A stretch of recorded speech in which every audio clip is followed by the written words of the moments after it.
Okay, so already we've talked about binary, to decimal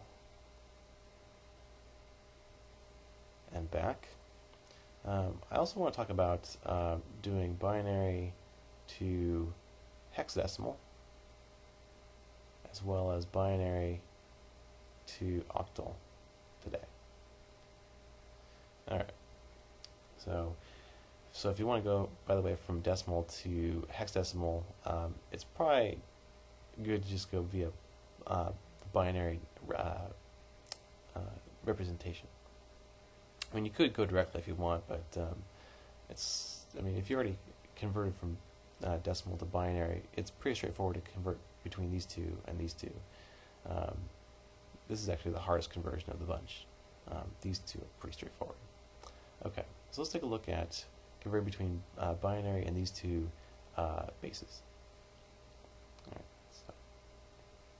so let's take a look at the more useful one first. Well, let's look at binary to hexadecimal. So just to review, we have in binary, in hexadecimal we have 16 possibilities, because hex, remember, hex is just 6 in Latin and decimal. So decimal, or deci means 10, so 10 plus 6, that's 16. Huzzah. Okay, so in hexadecimal, let's just kind of go to the side over here, get some room here. We have 0, 1, 2, 3, 4, 5, 6, 7, 8, 9, 10. Oh, sorry, not 10, herp. Instead of 10, we're going to say A. That should be A. So this is where it gets to hex, A, B, C, D, E, and finally F. Okay. So these are 16 possibilities in hexadecimal. Alright, so the equivalent in binary, by the way,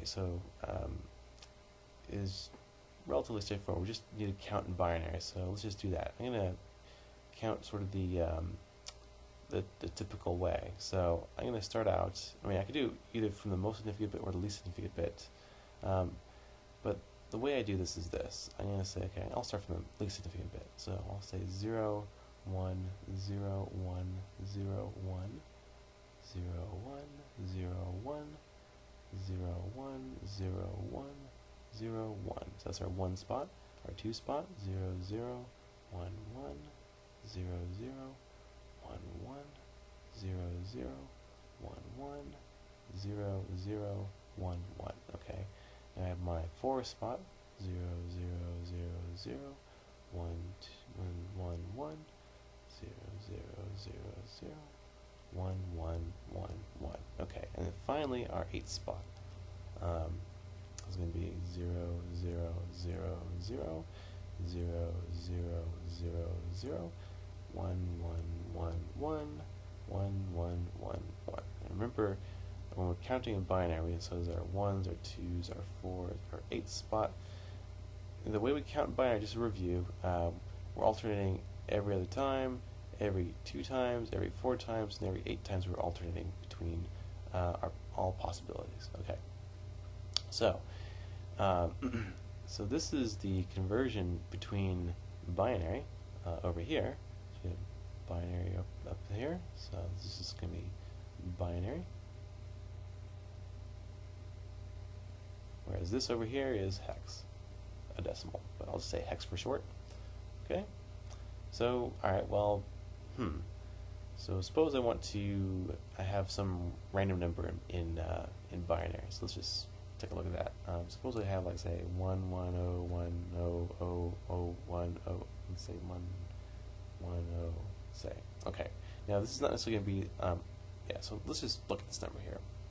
If I have this number here, so this is our binary number,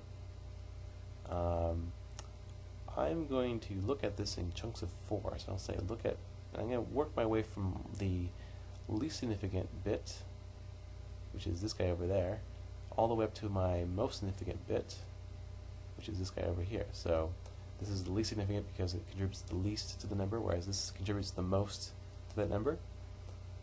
and I look at this in chunks of 4, right? Because I have 4 bits over here on this side for each hexadecimal number. So there's 16 possibilities, and well, 2 to the 2 to the 4 is 16, right? That's why this works. So 4 bits represent 16 possibilities, right? So 2 to the 4 is 16. That's why we can do this. So I'm going to go from my least significant bit to my most significant bit. So I'll just look at this one. So we have 4 bits over here. Okay. Now, okay, so here we have 3 bits.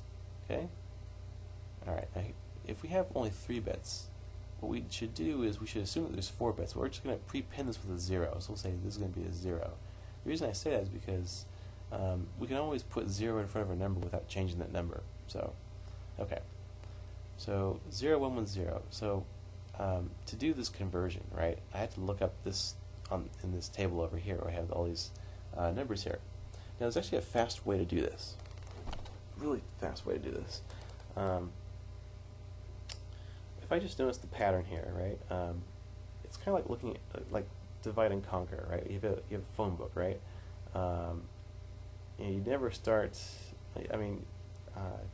And the way humans look in a phone book is not quite the same as the way a computer would, but if you start in the halfway spot and then decide which way to go, you can divide and conquer here. So I can do that here. So if I say, okay, well I know I have 0 as my most significant bit in this chunk here. So I have this chunk of 4 bits.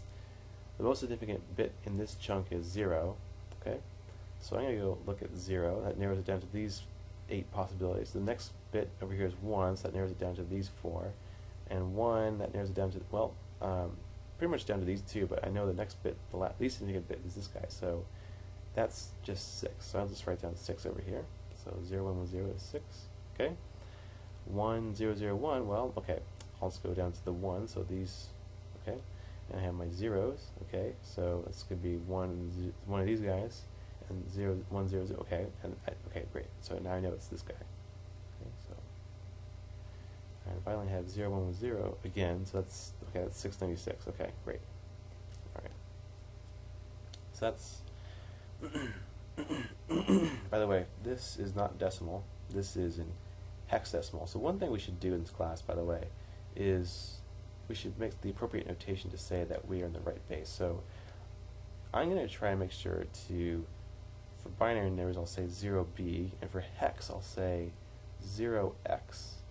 That's a convention that's used in most programming languages. So if I say 0b followed by something or rather, that's going to be a binary number. And if I say 0x followed by something or rather, that's going to be hexadecimal. Okay, so we'll prepend our number. So this just signifies this is not decimal. This is just hex. And if I leave the number alone, we'll just assume it's decimal. Okay, so there you go. So let's try to convert a different number. So let's go the other direction. So that was, by the way, binary to hex. Okay. Now going the other direction is, as you can imagine, probably pretty straightforward. So here's another. I'll have a hexadecimal number, say 0x, and I'll just say something of interest to me. I am a dad. So there you go. This is a hexadecimal number. Let's convert this to binary. Okay. So what we do actually is just this. We're just going to go in this table over here and then figure out, well, what binary corresponds with that. So if I have this D here, well, that's just going to be this thing here, this number here. So that's 1101. Okay. And then for A, well, it's just going to be 1010. And finally D, well, we already did that, so it's just 1101. Okay. So there you have it. That's the binary. I mean, it's not much to this. Going between binary and hex is pretty straightforward.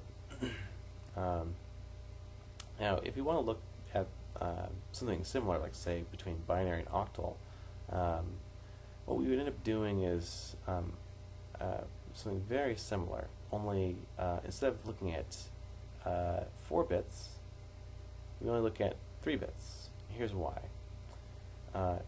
octal, by the way, is base 8, right? So if I want to represent 8 possibilities, I only need 3 bits, right? So 2 to the 3 is equal to 8.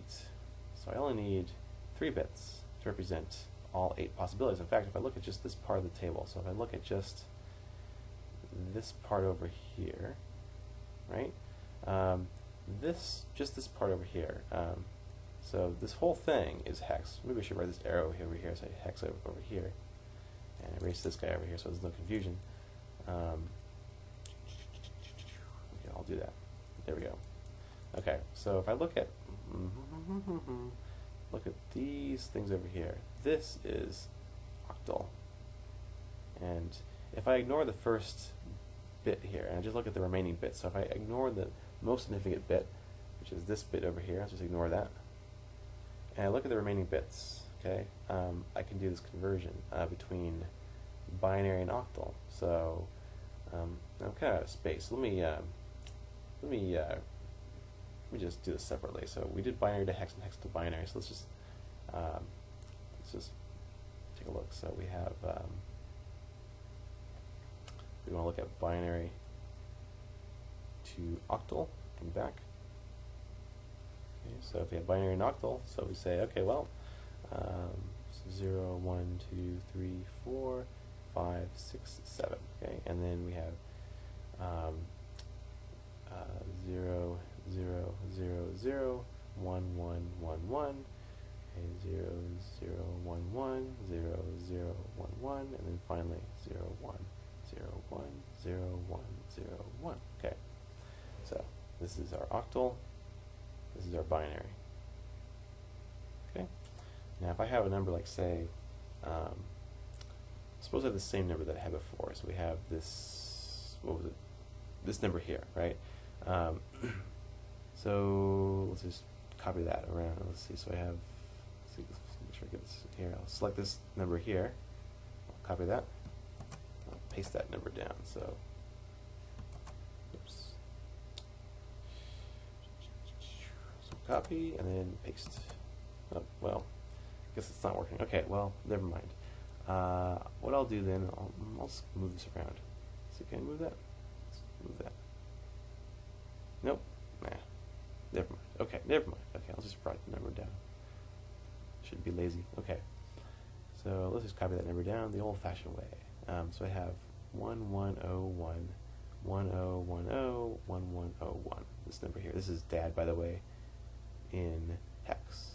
Now, if I want to convert this to octal, what I would do is I look at this in groups of 3, not in groups of 4, right? So I look at groups of 3, right? So I have 3 bits over here. And just as if, I mean, in this case we happen to have just the right number of bits here, but if this didn't exist, I'd have to fill it with 0. I mean, if there was a missing digit, like we had before. So we do the same thing. We just say, okay, well, instead of looking at 4 bits, we're looking at 3 bits. So 101, well, here we go. That's going to be 5. And this 101, 5, okay. And then 110, that's going to be 6. And then we have 110, that's 6. So this is 0, oh, this is, by the way, this is octal. So this is this number in octal. So there you go. 6655 in octal is going to be Dad in hex. So that's how you can convert from binary to octal, and the conversion back is the same thing as before. Like if I had a octal number, like say I have the number, I don't know, 2, 3, 5, 7, right? Let's say we have this in octal, so let's convert that to binary. It's just fill out these things, just look up and plug and chug. So this is 0, 1, 0, right, which is this guy over there. 3, that's going to be 0, 1, 1, and then 5 is 101, and then 7 is going to be 1, 1, 1, 1 over there. Let's suppose I want it just for fun. So that was binary to octal. Sorry, that wasn't binary. That was octal. That was octal, I should say, to binary.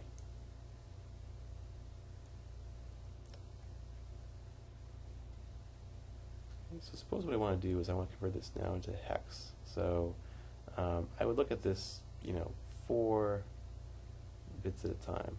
Now I don't have my table in front of me, so this is going to be a little more challenging. So 1, 2, 3, 4. So we have 4 over here, and we have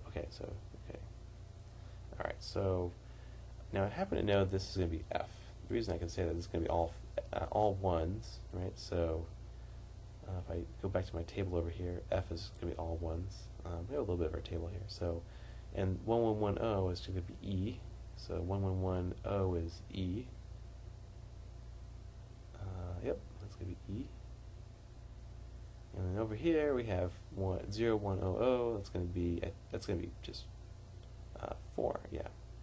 So it's 4EF in hex. So there you go. That's the conversion for you. It's really just looking up stuff in a table. If you have this table here handy, it's pretty straightforward. Same thing if you have this hexadecimal table over here. It's pretty straightforward. So there you have it.